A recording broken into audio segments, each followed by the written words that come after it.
Okay, so the key thing around Ubuntu is everything's based around gestures, starting from when you unlock the phone. It's done with a simple swipe gesture. This takes you to the device itself, and then everything else is done by the edges. So the left edge is used to open the launcher, and the launcher is where you can pin your favorite apps, and you can start apps from here, for example. Then the top edge is for the key settings and your notifications, so you can respond to your notifications here, and you can access all your core settings, so that's your location, and then dismiss that, so it gives you fast access to the settings on the phone rather than having to go into a menu. And then the right-hand edge is used for multitasking, and this shows you the applications that are running, and you can dismiss an app just by sliding upwards. If you pull out the launcher, press the home button, this takes you to your home screen, and the home screens on Ubuntu are all about content delivery. And so this shows you your Today view with various content available in your Today view, including news, your Twitter tweets, your recent messages, etc. And then you swipe across to your other home screens, which also feature embedded content. So this is your nearby. It has different moods. You can say that you're hungry, and the content will refresh to suggest eating places. Then each of these can be opened into its own branded content area. So this is information from Timeout delivered to your home page, which you can then pin to your device, and you can interact with this content to get more information if required.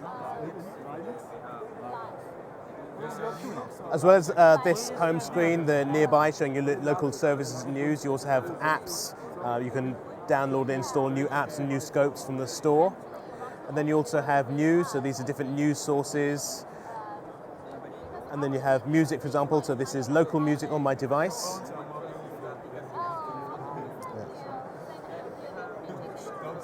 So these are all albums stored on my device, and in these I can actually play the content.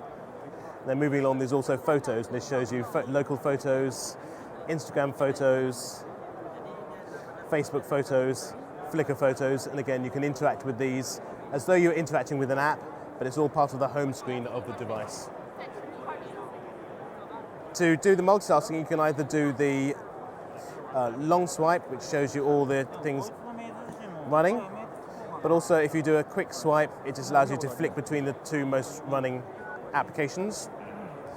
And then on the left edge, if you do a long swipe, that will take you back to the home screen.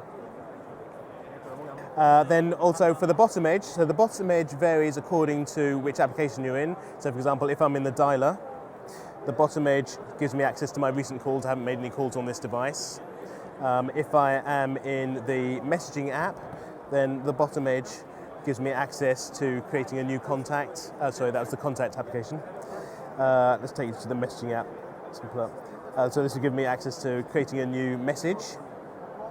But if I'm in the home screen, then it's all about personalization. So if I swipe out from the home screen, then these are the scopes which are pinned to my home screen currently. And then this shows me all the other scopes that are available for customizing my home screens and pinning to my home screens. So this is the same software that's running on the Nexus 7, running on Intel architecture. Exactly the same software with the same idea that I can launch my applications in tablet mode, or I can launch them in desktop mode. So if we open up the spreadsheet on this one, it's opened up in full screen mode, and I can use the mouse, my finger as the mouse. So this is obviously a more powerful machine, everything's much snappier, but we're still in tablet mode. So if I connect the keyboard via this USB cable,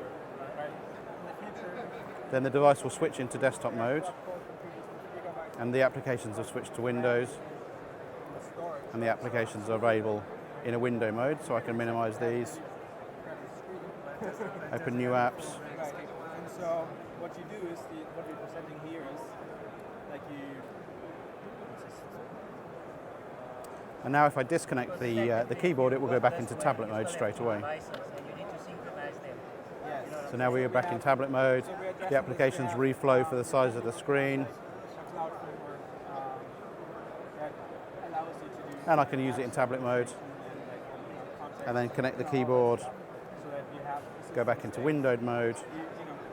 The windows remember roughly where they were, disconnect, and back into tablet mode.